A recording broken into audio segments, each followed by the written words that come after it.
Assalamualaikum warahmatullahi wabarakatuh. Sebelumnya perkenalkan, nama saya Rana Mami, NIM 18043107. Baiklah, di sini saya akan menjelaskan tentang materi pada kuliah minggu pertama dan minggu kedua. Yang pertama yaitu akuntansi. Sebelumnya, pengertian akuntansi adalah suatu proses mengidentifikasi, mengukur, dan mengkomunikasikan informasi keuangan yang menyangkut suatu entitas untuk membuat suatu keputusan. Oleh karena itu, tugas utama seorang akuntan yaitu memberikan informasi untuk membantu para pemakai dalam mengambil sebuah keputusan. Jadi, seperangkat pengetahuan akuntansi dapat dari dua sisi pengertian, yaitu sebagai pengetahuan profesi yang dipraktikkan di dunia nyata dan sekaligus sebagai suatu disiplin pengetahuan yang diajarkan di perguruan tinggi. Dari segi profesi, akuntansi sering dipandang semata-mata sebagai serangkaian prosedur, metode, dan teknik tanpa mempraktikkan teori di balik. Praktik tersebut, akuntansi dipandang sebagai penerapan standar untuk menyusun seperangkat laporan keuangan di lain pihak sebagai objek pengetahuan. Selanjutnya yaitu peran riset akuntansi. Pengertian riset merupakan bagian terpenting dalam pengajaran akuntansi, karena riset diartikan secara luas tidak hanya mencakup penelitian empiris, tetapi juga meliputi penelitian analitis dalam bentuk artikel. Jadi, akuntansi harus bebas dari pertimbangan nilai dan yang bersifat deskriptif. Hal tersebut dapat ditunjukkan oleh banyaknya penelitian di bidang akuntansi yang topiknya tidak berkaitan langsung dengan praktik atau standar akuntansi yang nyata. Selanjutnya yaitu teori akuntansi sebagai teknologi. Teknologi merupakan seperangkat pengetahuan untuk menghasilkan sesuatu yang bermanfaat. Jadi pengertian teknologi ini tidak terbatas karena pada teknologi fisik, tetapi juga teknologi lunak atau teknologi yaitu suatu sarana untuk memecahkan masalah nyata dalam lingkungan tertentu dan untuk mencapai tujuan tertentu. Oleh karena itu, teknologi bermuatan budaya dan nilai tempat teknologi berkembang atau diterapkan. Yaitu teori akuntansi sebagai sains. Teori akuntansi sebagai sains ini yaitu yang bertujuan untuk menjelaskan dan memprediksi apa yang dibahas dan dihasilkan oleh teori ini. Jadi teori ini harus memenuhi kriteria sains, yaitu bebas nilai atau tidak untuk mencapai tujuan sosial atau akademik tertentu, atau koheren, universal, dan dapat diuji atau diverifikasi secara empiris. Oleh karena itu, teori akuntansi sebagai sains ini mengumulasi metode ilmiah dalam ilmu alam. Dalam kenyataannya, akuntansi mempunyai karakteristik yang sangat berbeda dengan ilmu alam. Yaitu teori akuntansi sebagai penalaran logis. Di sini maksudnya yaitu teori akuntansi sebagai penalaran logis ini yaitu teori yang melandasi praktik dalam kehidupan nyata yang berusaha untuk memberikan kebenaran terhadap praktik, agar praktik dapat mempunyai kekuatan untuk dapat dipertahankan atau dipertanggungjawabkan kelayakannya. Jadi, penalaran logis ini berisi asumsi, dasar pikiran, konsep, dan argumen yang saling berkaitan dan membentuk suatu rangka dokumen yang berisi prinsip-prinsip umum. Perspektif teori akuntansi. Nah, di sini, bila akuntansi diperlukan sebagai sains, teori akuntansi merupakan penjelasan ilmiah. Jadi, bila akuntansi diperlukan sebagai teknologi, jadi teori akuntansi diartikan sebagai penalaran logis.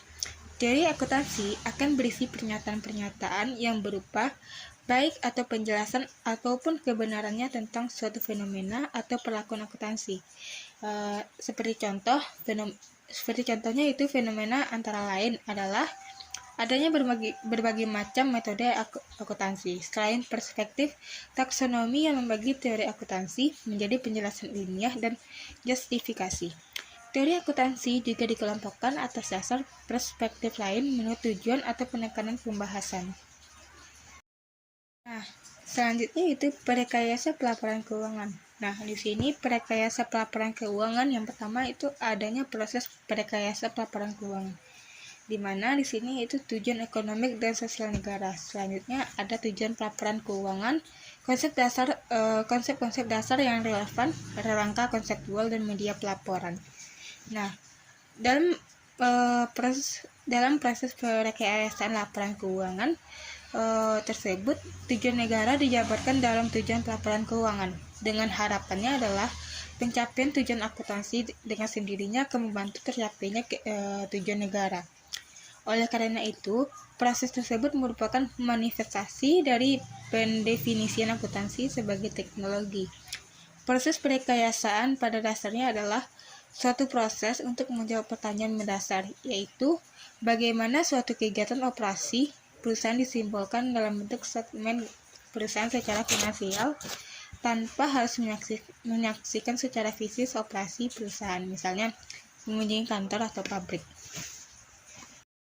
Selanjutnya itu perekayasa pelaporan keuangan. Nah, di sini perekayasa pelaporan keuangan yang pertama itu adanya proses perekayasa pelaporan keuangan, di mana di sini itu tujuan ekonomi dan sosial negara. Selanjutnya ada tujuan pelaporan keuangan, konsep-konsep dasar yang relevan, rangka konseptual dan media pelaporan.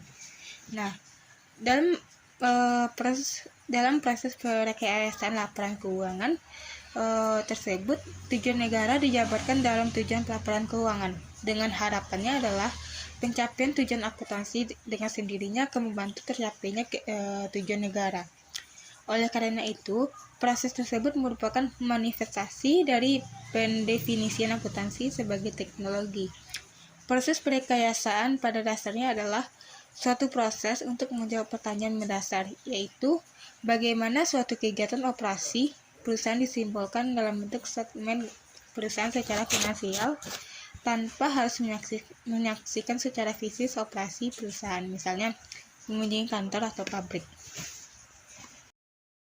Itu konsep informasi akuntansi rangka konseptual. Nah, di sini dalam perekayasaan akuntansi, jawaban atas pertanyaan perekayasaan akan menjadi suatu konsep-konsep yang terpilih yang dituangkan dalam dokumen resmi yang di Amerika disebut rangka konseptual. Bila operasi akuntansi dianalogikan dengan kegiatan kenegaraan, rangka konseptual dapat dianalogi dengan konstitusi, sedangkan proses dianalogi dengan proses pemikiran dalam pembuatan konstitusi negara. Karena faktor lingkungan dan kebutuhan untuk tiap negara harus dipertimbangkan. Rangka konseptual yang dikembangkan dalam negara satu dapat berbeda dengan negara lain. Jadi dengan kata lain, rangka konseptual akan unik tiap negaranya, karena dari negara satu ke negara lain itu berbeda. Itu rangka konseptual FASB. Nah, rangka konseptual FASB ini tujuan pelaporan keuangannya yaitu adalah ke arah mana segala upaya, tindakan, atau pertimbangan dicurahkan.